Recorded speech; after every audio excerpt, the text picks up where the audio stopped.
বর্তমান গাজাবাসীকে বাঁচাতে তুরস্কের প্রেসিডেন্ট এরদোগান আবারও হুঁশিয়ারি দিয়েছে তাদেরকে যে কোনো প্রকারে তাদেরকে ছাড় দেওয়া হবে না, এমনটি বলেছেন এরদোগান। সো ওইটা কীভাবে সে বলছে, তাদের কি বস্তু লক্ষ্য করে সে বলছে কথাটি অবশ্যই বিস্তারিত বলবে, ওটা দেখতে থাকুন।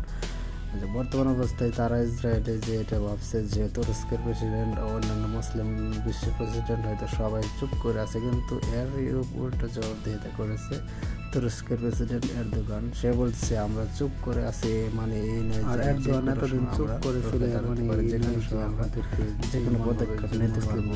এটা সত্যি যে আমরা এখন পর্যন্ত কোনো পদক্ষেপ নেইনি, কিন্তু অবশ্যই সামনের দিকে আরো আমরা চাইলে একজোটে আরো কঠিনভাবে তাদের ধরতে পারে এমন পদক্ষেপ গাজাবাসীদের, যেটা তারা সাথে আরো কল্পনা করতে। আর এদিকে সৌদি আরবের উপর যে মিসাইলটা ইয়েমেন থেকে পড়ছে, সেটা তারা বিশ্লেষকটা বলছে যে এটা তারা নাকি জেনে বুঝেই করছে, কারণ হচ্ছে সৌদি আরবের এখন পর্যন্ত ইসরায়েলের সাথে তেল আদান প্রদান রপ্তানি কাজ এখন পর্যন্ত বন্ধ হয়নি। সেই পুরো বাস্তবতা করতে সে কিন্তু এখন ইয়েমেন থেকে যে শুরু হয়েছে মিসাইল ইসরায়েলের উদ্দেশ্য করে, সেগুলো কিন্তু সৌদি আরবের ইতিমধ্যে 2টা পড়ছে সৌদি আরবের বিষয়ে।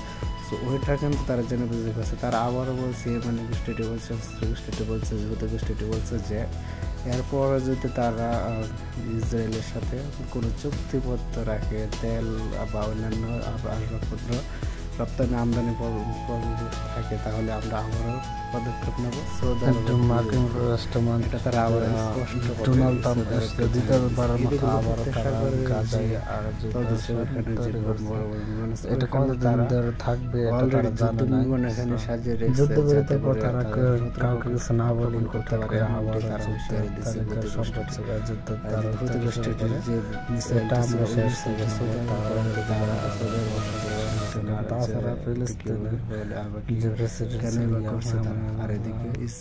তিনি বলেন যে আমাদের পাশে কেউ না থাকলে আমরা একাই লড়ে যাবো। যতটা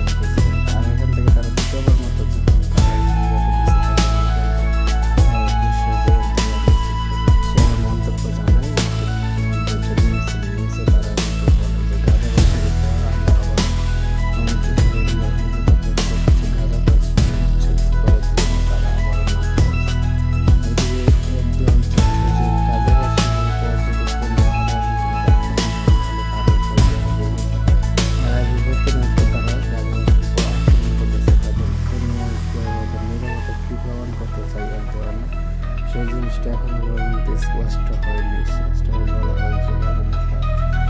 এটাই আমাদের ইতিপূর্বে